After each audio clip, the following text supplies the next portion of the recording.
స్తోత్రమేసయ్యా ప్రియమైన దేవుని బిడ్డలారా, క్రీస్తు నామములో మీ అందరికీ సమాధానం కలుగునుగాక. ఆమేన్. ప్రతి దినము దేవుని వాగ్దానం అని ఆత్మీయ చక్కటి కార్యక్రమంలో మిమ్మల్ని ప్రేమపూర్వకంగా ఆహ్వానిస్తున్న దేవుని బిడ్డలారా, ఎలా ఉన్నారు? బాగున్నారా? ఉదయాన్నే లేచారా? ప్రార్థన చేసుకున్నారా? కాసేపైనా దేవుని వాక్యాన్ని మీరు చదువుకున్నారా? మరి దేవునికి దగ్గరగా జీవించడం, మరి దేవుడు ప్రతి దినము ఈ దినాన్ని చూడలేక చాలామంది ఉన్నారు. అయితే దేవుని కృప మనం ఈ దినం చూడడానికే అవకాశం ఇచ్చింది కనుక ప్రతి ఒక్కరూ దేవునికి దగ్గరగా జీవించండి, ఆయన స్తుతించండి, ఆయన ఘనపరచండి. తద్వారా మేలు పొందుకుంటామని తెలియజేస్తూ ప్రతి దినము దేవుని వాగ్దానం ఆత్మీయ చక్కటి కార్యక్రమంలో వాగ్దానం చదువుతున్నాను. యెషయా గ్రంథము 41వ అధ్యాయం 10వ వచనం, అంటే 9-10 కలిసి ఉంటాయి. భూదిగంతంలో నుండి నేను పట్టుకొని దాని కొనల నుండి పిలుచుకొనిన వాడా, నీవు నా దాసుడువనియు నేను నిన్ను ఉపేక్షింపగా ఏర్పరచుకుంటున్నాను.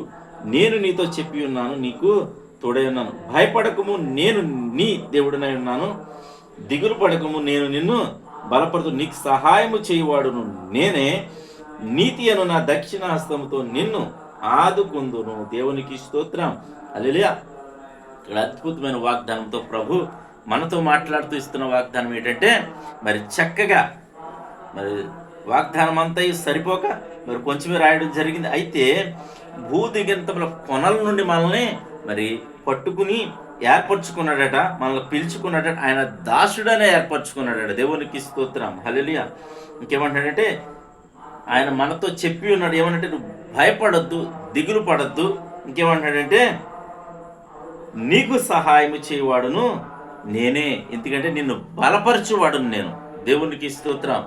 దినం రకరకాలైన శ్రమలు, ఇరుకులు, ఇబ్బందులు, హాస్పిటల్స్లో ఉన్నారు, యాక్సిడెంట్ల కారణంగా దెబ్బలు పాలైన వారు ఉన్నారు, కోర్టు గొడవలు ఉన్నారు, రకరకాలైన పరిస్థితుల్లో ప్రజలు ఉన్నారు. అయితే వాటన్నిటి నుంచి దేవుడు విడిపిస్తాను, బలపరుస్తాను అని సెలవిస్తున్నాడు. కనుక ఏ పరిస్థితిని బట్టి కూడా మనం భయపడొద్దని తెలియజేస్తున్నాడు. కనుక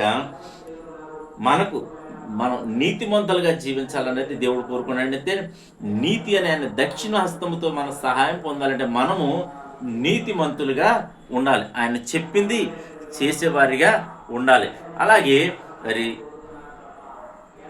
ఆయన చెప్పింది చెప్పినట్టు మనం చేయగలిగినప్పుడు, ఆయన వాక్యానుసారంగా, ఆయన హృదయానుసారంగా మనం జీవించగలిగినప్పుడు ఆయన యొక్క సహాయాన్ని, ఆయన దక్షిణ యొక్క హస్తం యొక్క ఆదరణ మనం పొందుకుంటామని, ఏ పరిస్థితి అయినా భయపడద్దు, ఆయన మనకు సహాయం చేస్తానని వాగ్దానం చేసేయడానికి వాగ్దానాన్ని ఎత్తిపెట్టి ప్రార్థన చేద్దాం. దేవుడు ఈ మాటలు దీవించునుగాక. ఆమెను ప్రార్థన చేసుకుందాం.